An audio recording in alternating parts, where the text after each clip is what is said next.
시편 23편 1절 2절 우리 다 같이 읽습니다. 여호와는 나의 목자시니 내게 부족함이 없으리로다. 그가 나를 푸른 풀밭에 누이시며 쉴 만한 물가로 인도하시는도다. 아멘. 우리 앞뒤 좌우에 계신 분들과 서로 인사하겠습니다. 사랑하고 축복합니다.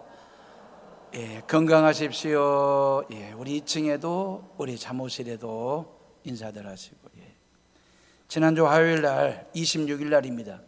아침 6시 50분에 경동로에 경주 동시찰 목사 장로님들 40여 명이 이 성전에서 아침 경건 예배를 드렸습니다. 우리는 여수노예거든요. 경동노예는 경상북도 경주시와 상주시에 있는 우리 교단 교회들이 모아서 만든 노예가 경동노예입니다. 그 경동노예 안에 경주 동시찰 목사 장로님들 40명이 오셔서 월요일 날 오시면서 순천 정오막나베를 들려 구경하시고 또 여수로 오셔서 여수를 구경하시고 소호동에서 하룻밤 주무시고 화요일 날 일정 시작하면서 이 성전에 우리 교회에 오셔서 예배를 드리신 거죠. 일면식도 없는 목사 장로님들, 그 목사님 장로님들에게 교회에 오셔서 찬송도 불러주시고 기도도 해주시고 또 말씀도 예배 드려주셔서 고맙다고 교회를 대표해서 인사를 드렸습니다. 예배가 끝나고 난 다음에 7시 한 반쯤 교회 마당 테라스 쪽으로 경주분들이 이렇게 그래서 소 앞바다 뷰를 보시면서 모두가 다 우와 하고 이렇게 아름다운 뷰를 가지고 있는 교회가 있을까라고 하는 이야기들을 하시면서 저를 보고 부럽다라고 말씀하셨습니다. 그러면서 경주 구정교회는 총회장을 배출한 교회입니다. 그 교회 목사님이 저에게 하는 말이 목사님 여수시라는 이름은 참 좋은 이름이에요. 부럽다는 거예요. 여수시 예수시 예수시가 곧 여수시라고 하는 어떤 영적 슬로건이 딱 떨어지는 그런 지명을 가지고 있어서 참 좋으시겠다고 그러시더라고요. 부럽다는 거예요. 저도 그 얘기는 그래서 목회가 좀 수월합니다. 영적으로 똑 떨어지는 슬로건을 가지고 있는 여수시 예수시 말입니다. 여수와 예수가 꼭 형제처럼 들려지는 그 도시 말입니다. 그러면서 제가 덧붙여 그 목사님에게 뭐라고 얘기했냐면 경주시 이름도 아주 좋습니다. 예수님과 평생 경주하시는 분들, 예수님과 평생 경주하시면서 목회하시면 되지 않겠습니까? 라고 말씀을 드렸더니 그 목사님도 맞습니다. 우리는 예수님과 경주하면서 목회하면 되겠네 그러면서 고맙다고 하시면서 가셨습니다. 경주에서 오신 목사 장로님들이 이 성전에서 시편 23편 말씀을 가지고 예배를 드리면서 은혜를 나누었어요. 제가 뒤에서 예배 참여하면서 이번 주 우리 해오른교회 교인들과 함께 시편 23편 말씀을 나눠야 되겠다. 주부들이 그러잖아요. 저녁 밥상에 뭘 차릴까? 저녁 메뉴를 뭘로 할까? 늘 고민하면서 주부들이 준비하듯이 목사들도 그래요. 이번 주일날 교인들과 함께 이 예배상 위에다가 말씀 메뉴를 뭘로 올릴까? 교인들에게 뭔 말씀을 먹일까? 늘 고민하면서 기도하면서 설교 준비하는 게 목사거든요. 5월은 가정의 달입니다. 코로나 끝자락에 서 계신 여러분들에게 시편 23편의 말씀이 여러분의 가정과 자녀들과 사업장에 그대로 재현되기를 주님의 이름으로 축원합니다. 목자 되신 하나님의 인도하심 받아서 우리 모두가 같이 푸른 초장으로 쉴만한 물가로 인도함을 받는 그런 은혜가 있기를 바라고요. 가족들 모두가 다 영원히 소생하고 사망의 음침한 골짜기에서도 해를 당하지 아니하시고 주님의 지팡이와 막대기로 안위를 받아 인생의 잠마다 사업의 잠마다 넘치는 복을 받는 가정 말입니다. 그래서 평생의 선하심과 인도하심을 받아 여호와의 집에 영원히 거하는 그런 가정, 그런 자녀들, 그런 성도들 되시기를 주님의 이름으로 축원합니다. 잠자리에 일어나 하늘을 우러러 보시면서 여호와는 나의 목자시니 내게 부족함이 없으리로다. 이 고백을 하시면서 하루를 시작하시고 식구들이 아침 식탁에 둘러앉으면 푸른 초장에 누이시는 하나님께 감사 기도를 드리시고 물을 마시거나 커피를 마실 때마다 쉴만한 물가로 인도하시는 하나님을 찬양하시고 그리고 애들은 학교로 가고 엄마 아빠는 일터로 가면서 내 영혼을 소생시키시고 자기 이름을 위하여 의의 길로 인도하신다라고 세상을 향하여 당당하게 외치며 하루를 시작하시고 분주했던 하루 일과를 마치고 집으로 돌아오시면서 내가 사망의 음침한 골짜기로 다닐지라도 해를 두려워하지 않은 것은 주께서 나와 함께 하심이라.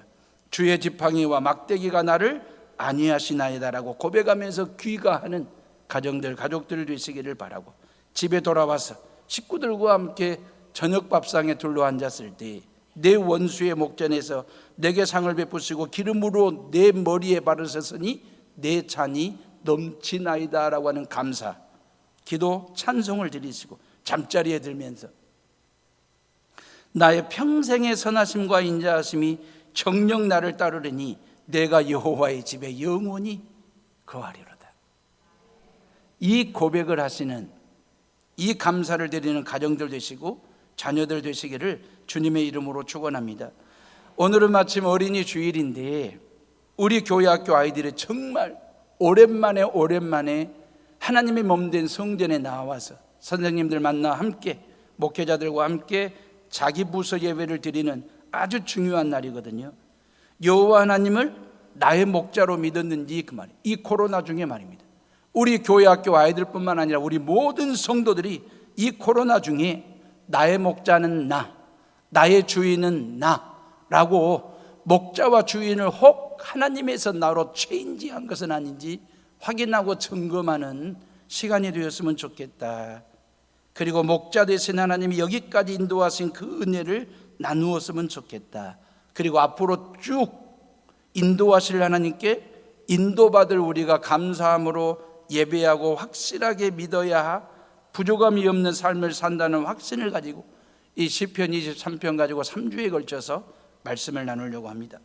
아도나이 로이 로 에으사르 빈 어때 데세 아르비체니 알메 메누호 예비나 할레니 그랬습니다. 1절과 2절을 제가 히브리어 원문으로 읽어드린 건데요, 발음이 틀려도 여러분들이 아시겠어요?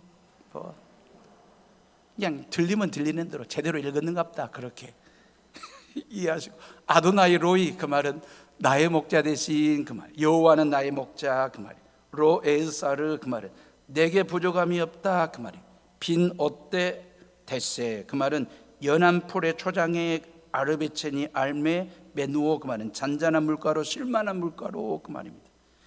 에비나 할레니 이 말은 그가 나를 인도하신다 그런 뜻이거든요. 시편 23편은 모든 크리스찬들이 즐겨 읽고 암송할 정도로 익숙한 말씀이잖아요. 예수 믿지 않는 넌 크리스찬들도 시편 23편 정도는 너무너무 좋은 시라서 목가적인 시잖아요. 그게 즐겨 볼 정도로. 실은 시편 23편은요 우리 인생의 눈물을 닦아준 손수건과 같은 시입니다.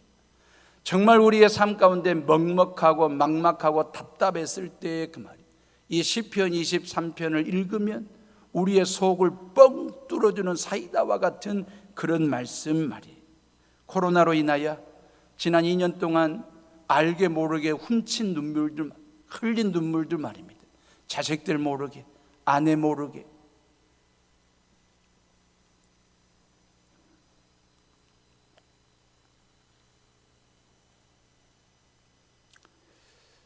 흘렸던 그 눈물을 닦아주는 손수건과 같은 시, 이게 시편 23편. 앞이 막막하고 길이 보이지 않아서 먹먹하고 답이 없어서 답답하고, 그럴 때 이 시편 23편은 우리 마음속에 들려오고 우리 마음속에 들어와서 막막 답답 먹먹한 내 속을 뻥 뚫어주는 청량제 사이다와 같은 하나님의 말씀 그 말이에요. 시편 23편을 쓰게 된 배경은 이렇습니다. 다윗이 셋째 아들 압살롬이 아버지 자리를 넘보고 구테타 반란을 일으키잖아요. 다윗의 아들들 중에 가장 으뜸가고 잘생기고 똑똑하고 명석한 두뇌를 가지고 있는 천재형 아들이 누구냐면 압살롬이었거든요. 근데 그 압살롬이 아버지의 자리를 넘보고 왕의 자리를 탐하기 위해서 결국 힘에 밀린 다윗은 왕궁에서 쫓겨나게 되는 것이거든요. 압살롬이 아버지를 압살시킬 것처럼 그렇게 발람과 구테타를 일으켰을 때 도망을 치는 상황 말입니다. 그리고 이 발람과 구테타가 제압이 되고 난 후에 쓴 시가 바로 23편이 되거든요. 이 시를 쓰면서 다윗은 먼저 하나님의 위로를 받은 거예요. 그 위로받은 다윗이 이 시편 3편을 통해서 지난 수천 년 동안 눈물 흘리며 살아가는 모든 사람들의 눈에 눈물을 닦아주는 손수건 같은 시편 23편을 우리에게 주게 됐으니까. 다윗이 노년에 가장 아름다운 시를 썼거든요. 노년에 자기 자신의 지난날의 인생을 뒤돌아보고 확인하고 점검하고 정리를 해보니까 여호와 하나님이 나의 목자 되심이 얼마나 귀하고 복된 일이었는지 이 믿음으로 결론을 내린 거예요. 그래서 내 잔이 넘치는 복, 부족함이 없는 복을 살 수 있었던 이유가 뭘까? 그것은 여호와 하나님이 나의 목자이셨기 때문에 이 결론을 내린 거죠. 여호와는 나의 목자시니 내게 부족함이 없으리로다. 이 고백 속에 이 고백을 깊이 들여다보면 자기 부정이 들어가 있는 거예요.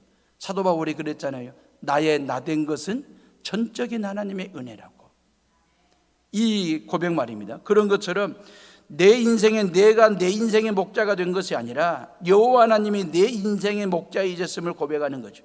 내가 지금 비록 일국의 왕이지만 하나님 앞에서는 한 마리의 양에 불과한, 목자 없이는 잠시도 먹을 수 없고 잘 수 없고 놀 수 없고 쉴 수 없고 아무것도 할 수 없는 한 마리의 목자 양에 불과한 나, 그런 나를 여호와 하나님은 목자가 되셔서 나를 돌보시고 보호하시고 인도하시고 함께 하시고 여기까지 축복하시는 그 하나님의 은혜, 그러면서 목자 되신 하나님이 푸른 초장으로 쉴 만한 물가로 인도하심에 대해서 고백을 하고 있는 거잖아요.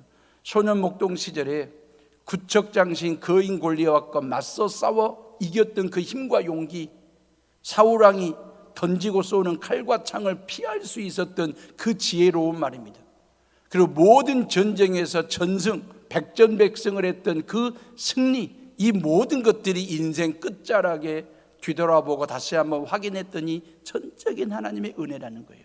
여호와 하나님이 나의 목자가 되셔서 나에게 부족함이 없도록 채워주신 그 은혜, 충신이었던 우리아의 아내를 밧세바를 자기 여자로 만들려고, 자기 여자로 삼으려고 그 우리아를 깊은 전쟁터에 집어넣어가지고 전사를 시키고 그 우리아를 자기 여자로 삼았잖아요.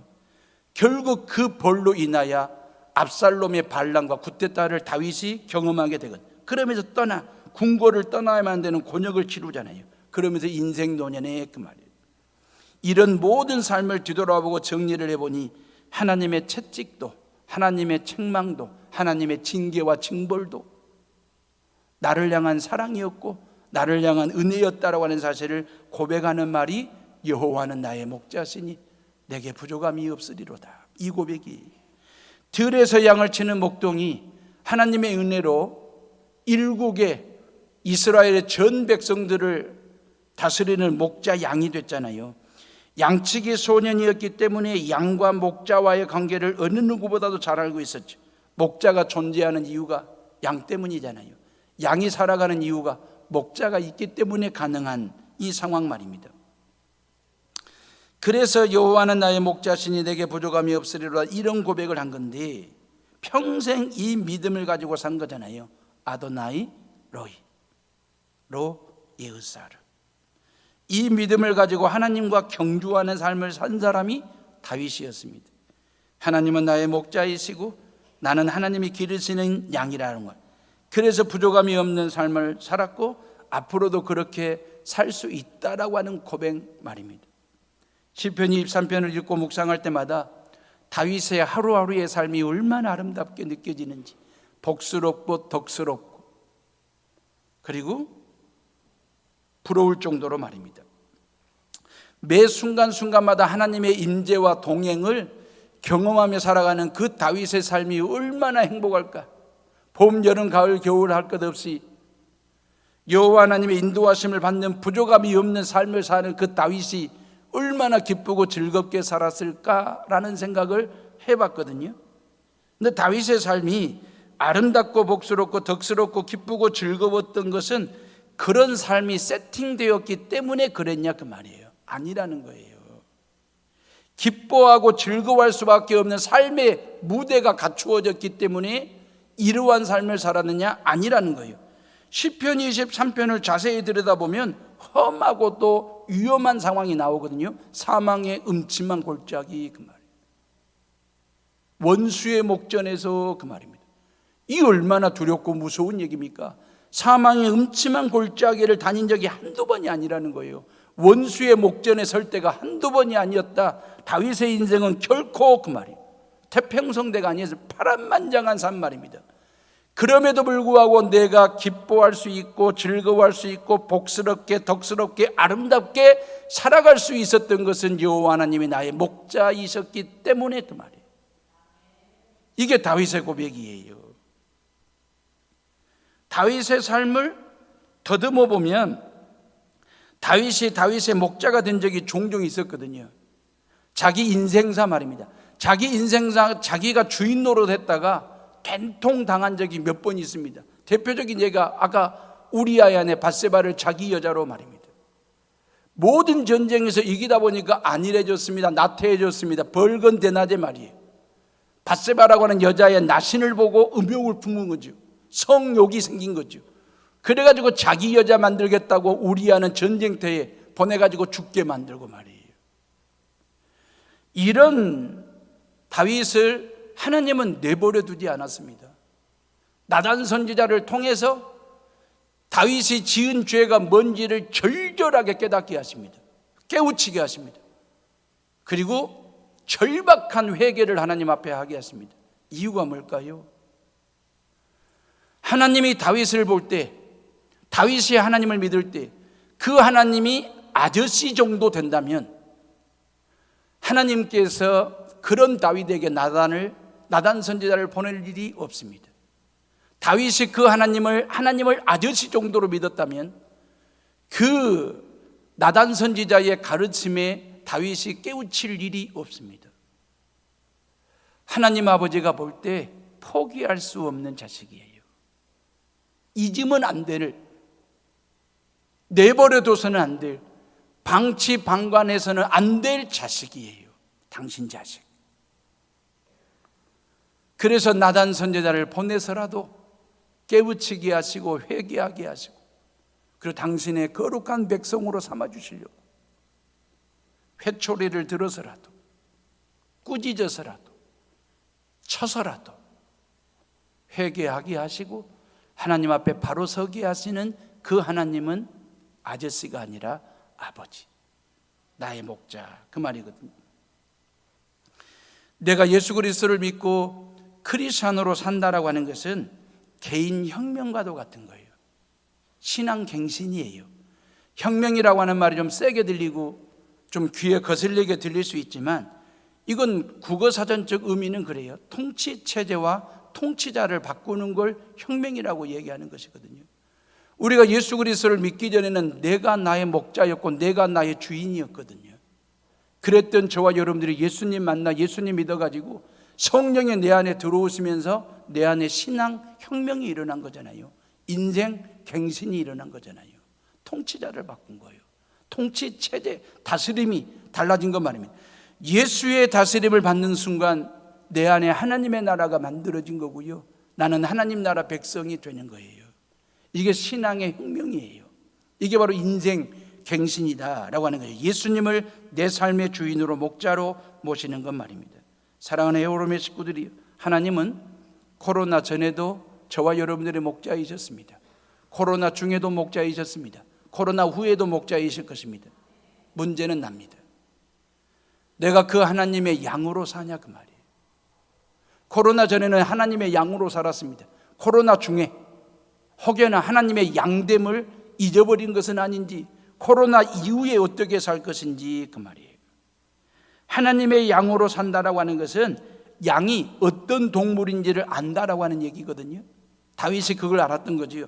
동물의 세계를 보면 사자나 호랑이나 늑대는 잔인하고 포악한 짐승입니다. 그래서 반드시 싸워야 되고 이겨서 먹을거리를 준비하는 게 사자나 호랑이나 늑대 같은 포악한 짐승들이거든요. 소나 말이나 나귀는요, 그런 무기가 없어요. 이런 짐승들은 열심히 일을 해야 사는 짐승이에요. 그러다 보니 쟁기를 끌어야 되고 손술에 구루마를 평생 끌어야 돼. 그러니 얼마나 고생스럽고 고달픈 삶을 살겠습니까? 모든 짐승들이 각각 살아가는 재주가 있고 방법이 있어요. 그런데 양은 살아가는 방법과 재주가 하나도 없어요. 양이 사는 방법은, 유일한 방법은 목자의 돌봄에 의지하는 것뿐입니다. 목자가 푸른 불밭으로 인도하면 풀을 뜯는 것이고요, 쉴만한 물가로 인도하면 물을 마시는 거고요, 그늘 밑으로 데리고 가면 들어 누워서 쉬는 거예요. 양은 그것뿐이에요. 그러면서 양들이 쉴 때 목자는요, 막대기를 가지고 맹수의 공격을 막아주고 지팡이를 가지고 양들을 옳은 길로 인도하는 일, 이 목자의 돌봄이 없으면 살 수 없는 짐승의 양이라고요. 양은 자기 자신을 방어할 만한, 보호할 만한 무기 하나가 없습니다. 사자처럼 날카로운 이빨이 있거나 발톱이 있는 것도 아니고요, 소처럼 뿔을 가지고 있는 것도 아니고요, 말처럼 빨리 도망칠 수 있는 발을 가지고 있는 것도 아니고요, 핸디캡이 많은 짐승이에요. 양은 공격용 무기도 없지만 방어용 무기도 없네요. 양은 잡혀 죽을지언정 잡아먹을 대상이 없습니다. 양입니다, 이게. 그런데 이런 양이라 할지라도 목자를 만나는 순간 모든 문제가 해결됩니다. 모든 핸디캡이 풀리게 됩니다.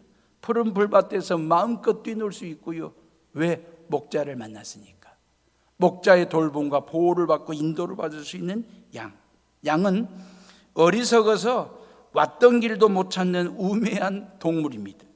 길을 잃어버리면 골짜기에서 헤매다가 죽는 게 양이에요.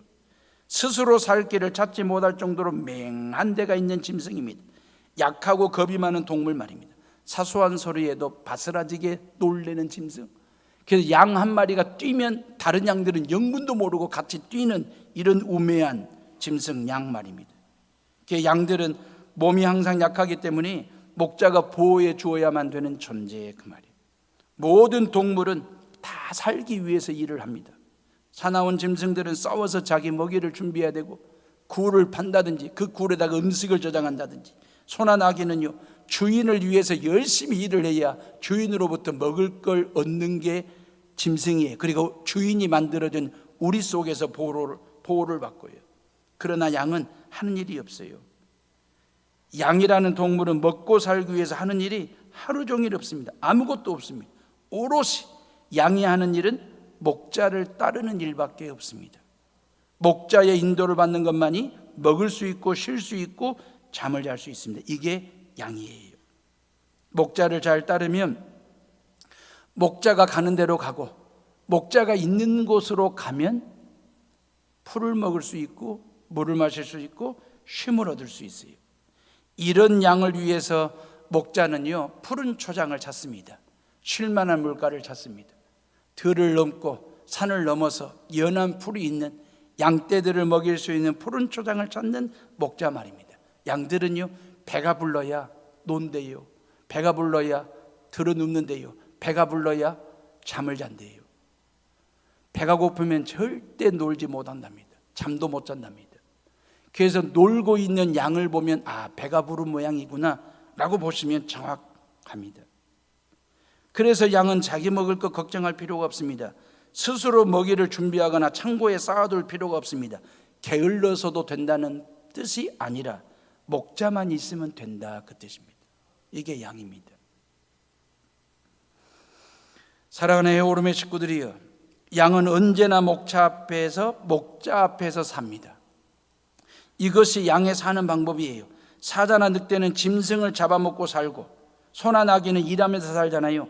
그러나 양은 목자만 보고 삽니다. 양의 사는 방법은 목자밖에 없어요. 사자나 늑대는 끊임없이 눈을 들어 먹을 걸 봐야 되고 먹을 걸 주시해야 되고 먹을 걸 발로 뛰며 추적을 해야 되고 쫓아가야 되고, 소나 나귀는요, 끊임없이 일거리를 눈으로 봐야 됩니다. 일해야 될 밭을 봐야 되고 지고 가야 될 짐을 눈으로 보는 것, 이게 소이고 낙이거든요. 그런데 양은 아무것도 하는 일이 없습니다. 양이 보아야 할 것은 오직 목자밖에 없습니다. 목자만 보고 있으면 목자가 있는 곳에 푸른 초장이 있고, 목자가 있는 곳에 쉴 만한 물가가 있고, 목자가 있는 곳에 안전함이 있고, 목자가 있는 곳에 살 집이 있고, 목자가 있는 곳에 평안함이 있기 때문에 양은 오직 목자만 보면 되는 것입니다. 이걸 다윗이 안 거예요. 그래서 여호와 하나님은 나의 목자가 되시고 나는 그분의 양일 때 나에게 부족함이 없다라고 이 고백을 한 것이고, 그 목자가 누구냐? 예수 그리스도이십니다. 그 양이 누구냐? 바로 저와 여러분들입니다. 이사야 53장 6절에 보면 우리는 다 양 같아서 그랬어요.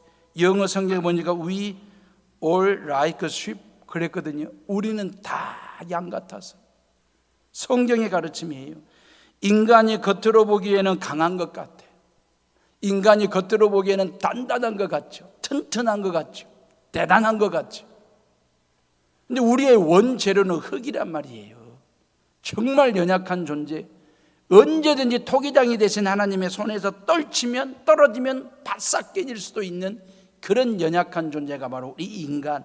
그래서 다윗은 양이라고 빗대어서 표현을 한 건데, 우리 인간을 봐보세요. 여름철에 약간 상한 음식을 먹으면 탈나고요, 겨울철에 날씨가 추워지면 감기 걸려가지고 고생들 하고요, 손톱에 가시 하나 박히면 아파서 난리법석을 떨고요, 혈관이 조금만 막혀도 동맥경화에 걸리고요, 혈압이 조금만 상승하면 고혈압의 뇌출혈과 같은 어려움을 겪는 것이 우리들이잖아요.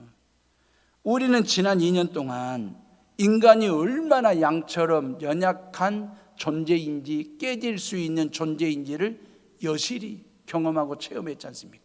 눈에 보이지도 않는 마이크로, 눈에 보이지도 않는 그 미세한 바이러스의 공격에 인류와 인간이 무차별적으로 공격을 당했거든요. 손쓸 수 없는 그 상황 말입니다. 인간이라고 하는 존재가 얼마나 연약한 존재일 수 있는지를 여실히 깨달은 코로나 말입니다.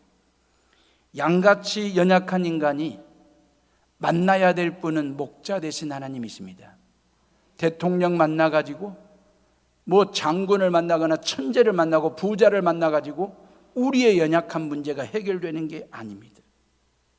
양은 목자만 만나면 모든 문제 해결하고 부족함이 없는 삶을 사는 것입니다. 그래서 다윗은 여호와는 나의 목자시니 내게 부족함이 없으리로다, 이 고백을 한 거고, 장차 선한 목자로 오실 예수 그리스도를 미리 내다본 거예요. 그래서 요한복음 10장 10절에 보면 내가 온 것은 양으로 생명을 얻게 하고 더 풍성히 얻게 하려 하는 것이라, 이 고백을 한 거예요.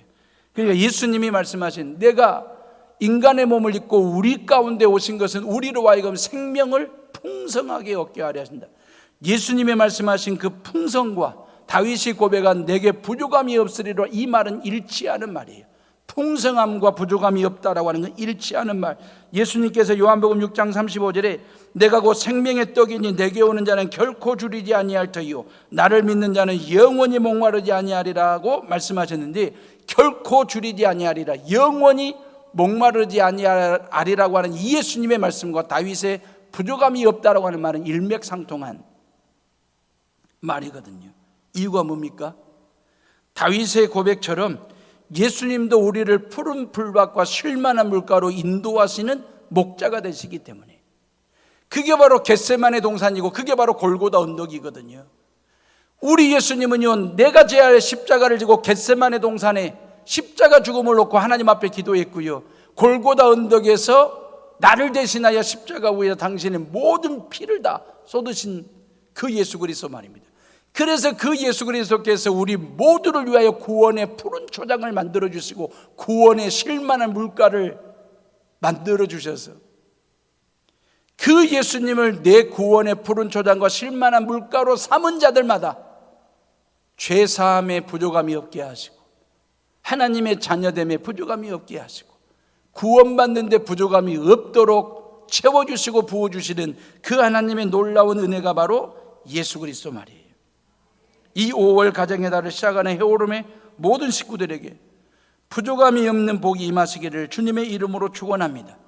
오랜만에 성전에 찾아온 우리 교회 학교 아이들 한 명 한 명 모두에게 여호와 하나님이 나의 목자가 되시니 부족함이 없다라고 하는 이 사실을 믿고 고백하면서 이 아이들의 믿음의 거목으로, 믿음의 거장으로, 믿음의 거인으로 성장하고 세워져가는 은혜가 있기를 주님의 이름으로 축원합니다. 이 5월 첫날 어린이 주일 예배를 드리는 모든 성도들의 가정에도, 사업에도, 그리고 미래에도 부족함이 없는 복이 임하기를, 그 말이에요. 이 성전 리모델링 하는 데 있어서 부족함이 없는 은혜가 있기를 기도하시고 또 기도하는 성도들 말입니다. 결론입니다. 사랑하는 해오름의 식구들이요, 다윗은 왜 부족함이 없다고 고백했을까요? 여호와는 나의 목자시니 내게 부족함이 없다.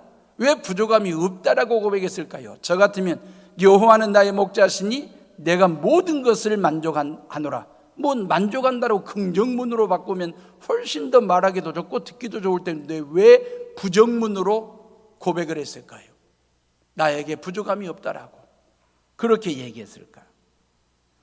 부족함이 없다는 말과 만족하다라고 하는 말은 같은 말인 듯 한데 깊이 들여다보면 엄청난 갭이 있는 말입니다.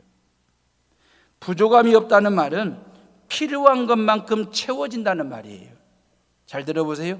부족함이 없다라고 하는 말은 내가 필요로 하는 것만큼 채워진 상태를 말하는 거고, 만족하다라고 하는 말은 마음의 부족함을 느끼지 않는 상태를 말하는 거예요. 내 마음속에서 부족함을 느끼지 않는 상태를 만족이라고 얘기하는 것이거든요. 다시 말해서 인간의 욕심을 채우는 것이 만족이잖아요. 그런데 우리 마음이라고 하는 게 대체로 욕심이 과해서 만족감을 느낀다라고 하는 건 참으로 어렵습니다. 어려운 게 아니라 실은 불가능해요. 내 욕심을 다 채워서 내가 만족하면서 사는 것은 실질적으로 불가능합니다. 그래서 만족도 없어요. 다만 부족함이 없다라고 하는 말은 내가 필요한 만큼만 채워질 때 느끼는 행복이에요. 내가 필요한 만큼만 채워졌을 때 느끼는 기쁨이에요. 다윗이 말하는 건 이걸 말하는 거예요. 만족이 아니라 부족함이 없다. 여호와는 나의 목자가 되시기 때문에 그 목자 되신 하나님이 내게 필요한 것, 나의 필요한 모든 것들로 부어주시고 채워주시고 공급해 주시는 그 하나님 앞에서 나는 부족함이 없으리로다. 이 고백을 한 거예요. 러시아의 푸틴을 봐보세요. 지금 온 세계가 코로나 바이러스로부터 어떻게 하면 인류를 살려보고 인간의 건강과 생명을 지켜볼까 저리 애를 쓰고 심혈을 기울이고 있는데 세상에 지 혼자 땅 따먹게 하겠다고 옆 동네 쳐들어가 가지고 총을 쏘고 미사일을 쏘고 탱크를 몰고 들어가서 쑥대밭을 만들면 되겠어요? 세계에서 가장 땅덩어리 땅부자 나라가 어딘데요? 러시아입니다. 우리 대한민국의 170배입니다. 땅 크기가. 2위가 캐나다거든요. 캐나다는 우리 대한민국의 100배 차이입니다. 우리 100배인 캐나다도 큰데 170배인 러시아, 그 엄청난 땅부자가 뭘 더 바랄 게 있다고 옆 동네 우크라이나를 쳐들어가서 땅 따먹기를 하냐 그 말이에요. 이유가 뭡니까? 푸틴에게는 부족함이 없는, 이 부족함이 없다라고 하는 의미를 몰라요. 오로지 그 사람은 만족밖에 없는 거예요. 근데 그 만족을 채울 야망과 욕망이 채워지지 않는 거예요. 그러니까 그 어마어마한 땅을 가지고도 주변 나라들과 함께 더불어 살면 참 좋을 텐데 말이에요. 우크라이나 땅 좀 따먹을 생각에 그런 못된 짓을 하는 건 말입니다. 성경의 가르침은요 아주 냉혹합니다. 냉철합니다. 정확합니다. 성경의 가르침은 욕심이 잉태한 즉 죄를 낳고 죄가 장성한 즉 사망을 낳느니라 했거든요. 러시아 저러다가 죽습니다. 망합니다. 푸틴 러시아 대통령 푸틴, 저러다가 우크라이나 대통령 젤렌스키보다도 먼저 죽을 수도 있습니다. 푸틴과 젤렌스키 누가 이겨야 되겠습니까? 아니, 누가 져줘야 되겠습니까? 푸틴과 젤렌스키 말입니다. 이 푸틴스키 말이에요. 이 스키. 이런 욕심 챙기면 되겠어요? 그리 큰 땅을 가지고. 하나님은 과소비를, 과식을, 과욕을 싫어하십니다. 주어진 만큼 소비하라는 거예요. 주어진 만큼만 먹으라는 거예요. 주어진 만큼만 누리라는 거예요. 주어진 만큼만 쓰라는 거예요. 정글의 왕 사자도요, 지 배가 부르면 지나가는 토끼 거들떠보지도 않습니다. 이게 인간을 뺀 다른 동물 세계의 원칙입니다. 이게 창조의 질서입니다. 근데 인간만 만족이 없어요. 욕심 말입니다. 만약에 하나님이 이런 인간의 욕심을 채워주시는 분이라면, 하나님께서 이런 욕심을 다 채워주시는 분이라면 이런 지구요 한 서너 개 더 만들어야 돼요. 이런 지구를 서너 개를 더 만들었다고 해서 인간이 만족할까? 그럼 대여섯 개 더 만들어야지. 문제가 뭔지 아십니까? 최대한의 삶의 방점을 두고 포커스를 맞추면 만족이 없습니다. 최소한의 삶에 포커스를 맞춰야 돼요. 그래야 부족함이 없습니다라고 이 고백을 하나님 앞에서 할 수 있어요. 여호와가 나의 목자신데, 그지요? 여호와 하나님이 나의 주인 되시는데, 여호와 하나님이 내 가정에, 내 직장과 사업장에, 이 성전의 주인 되시고 목자 되시는데 뭐이 더 바랄 게 있어가지고, 여호와 하나님이 나의 목자시니 내게 부족함이 없으리로다. 이 고백을 하며 살아가는 것 말입니다. 다윗이 왜 이런 고백 안 좋아하십니까? 한때 욕심을 부려봤거든. 다시는 욕심 부리지 않겠다는 거예요. 지금 한때 욕심이 뭡니까?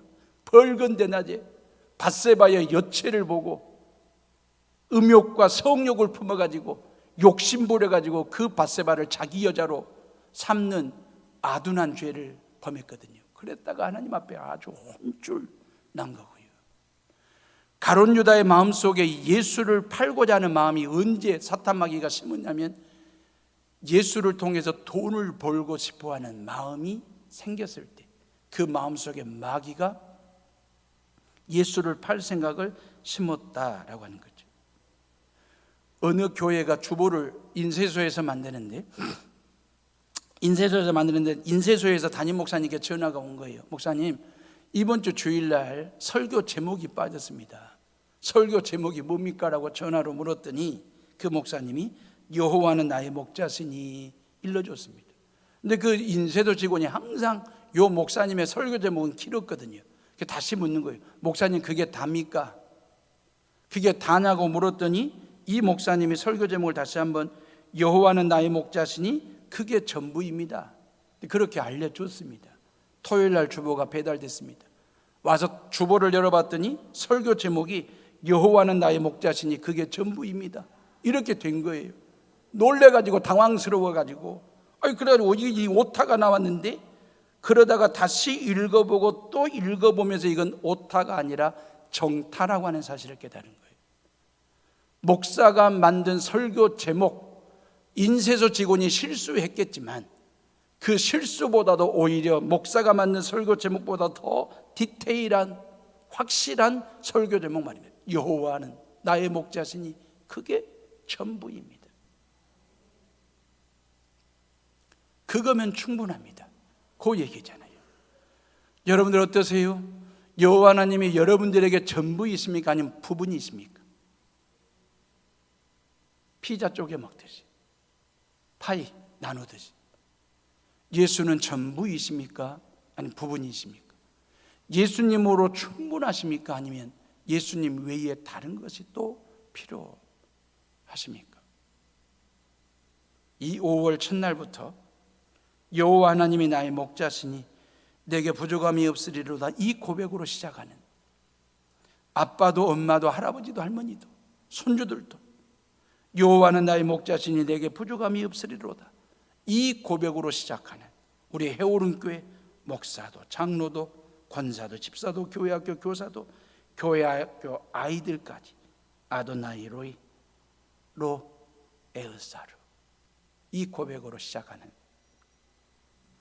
저와 여러분들의 신앙이 될 수 있기를 간절히 바랍니다.